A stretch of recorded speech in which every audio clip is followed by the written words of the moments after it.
करमाळ तालुक्यातील शेलगाव बाळवण येथील श्री आदिनाथ सहकारी साखर कारखान्याची निवडणुकीसाठी मतदान प्रक्रिया पार पाडल्यानंतर आता शनिवारी होणाऱ्या मतमोजणीकडे आणि जाहीर होणाऱ्या निकालाकडे सर्वांचे लक्ष लागलेले आहे।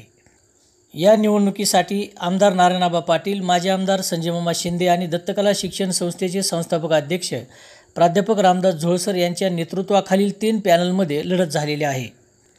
दरम्यान मतदानावेळची काहीशी परिस्थितीचा आढावा घेतला असता प्रामुख्याने आमदार नारायणआबा पाटील आणि माजी आमदार संजयमामा शिंदे यांच्या नेतृत्वाखालील पॅनलमध्येच अंतिम लढत झाल्याची शक्यता दिसून आलेली आहे। सदर निवडणुकीसाठी चुरशीने मतदान झाल्याचेही समोर आले आहे। एकूण 60.79% इतके मतदान झालेले आहे।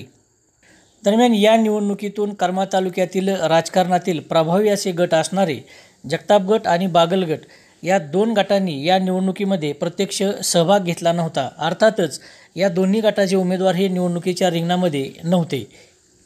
त्यामध्ये माजी आमदार जयवंतराव जगताप यांच्या नेतृत्वाखालील जगताप गट हा आमदार नारायणआबा पाटील यांच्या नेतृत्वाखालील पॅनलच्या सोबत असल्याचे स्पष्टपणे जाणवले होते, तर बागल गट मात्र या निवडणुकीपासून अलिप्त राहिला होता।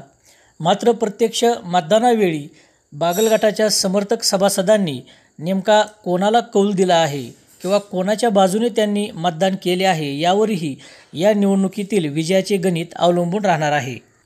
गुरुवारी मतदान प्रक्रिया राबवली जात असताना आणि मतदान झाल्यानंतरचा आढावा घेतला तर बागल गटाच्या समर्थकांनी प्रामुख्याने पाटील गटाला साथ दिल्याचे अनेकांचे म्हणणे आलेले आहे। त्यामुळे पाटील गटाकडून विजयाचा दावा केला जातोय। सोबतच माजी आमदार संजयमामा शिंदे यांच्या नेतृत्वाखालील पॅनलच्या वतीनेही विजयाचा दावा केलेला आहे। तर प्राध्यापक रामदास झोळसर यांच्या पॅनलच्या मते आम्ही या निवडणुकीत चमत्कार केलेला आहे आणि तो मतमोजणीनंतर बाहेर येईल असा विश्वासही व्यक्त केला जातोय। दरम्यान मतदानावेळी निवडणुकीमध्ये चुरशीचा सामना होत असल्याचे समोर आले असले तरीही प्रत्यक्ष मतमोजणी होऊन निकालाची घोषणा ज्यावेळी होईल त्यावेळी ही निवडणूक काटेकी टक्कर झाली आहे की एकतर्फीच झालेली आहे हे उघड होणार आहे। दरम्यान कारखान्यासारख्या निवडणुकींचा विचार केला तर त्या निवडणुकांमध्ये होणारी मतदान प्रक्रिया ही काहीशी वेगळी असते। अर्थातच आदिनाथ कारखान्यासाठी मतदान प्रक्रिया होत असताना 21 उमेदवारांसाठी मतदान करायचे होते। हे 21 संचालक मंडळ निवडीसाठी मतदान होत असताना प्रत्यक्ष निवडणूक रिंगणात 3 पॅनलमधून 62 उमेदवार हे निवडणुकीच्या रिंगणामध्ये होते। अशावेळी मतदान करण्यासाठी गेलेल्या मतदारांना बहुतेकदा क्रॉस वोटिंग करताना अडचणी येतात। त्यामुळेच पॅनल टू पॅनल मतदान चालते असा अनेकांचा अनुभव आहे। त्यामुळेच मतमोजणीवेळी सुरुवातीच्या टप्प्यामध्ये जो पॅनल आघाडी घेईल त्याच पॅनलचा विजय होऊ शकतो अशी शक्यताही अनेकांकडून वर्तवली जात आहे।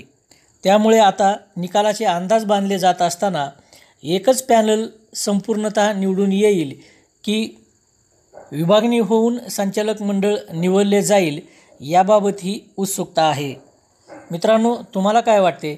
आदिनाथ सहकारी साखर कारखान्याच्या निवडणुकीमध्ये निकाल ज्यावेळी आता घोषित होईल त्यावेळी निकालातून काटेकी टक्कर पाहावयास मिळेल की आदिनाथचा हा सामना एकतर्फी एखाद्या पॅनलने जिंकलेला असेल? याविषयीची तुमची मते नक्की नोंदवा।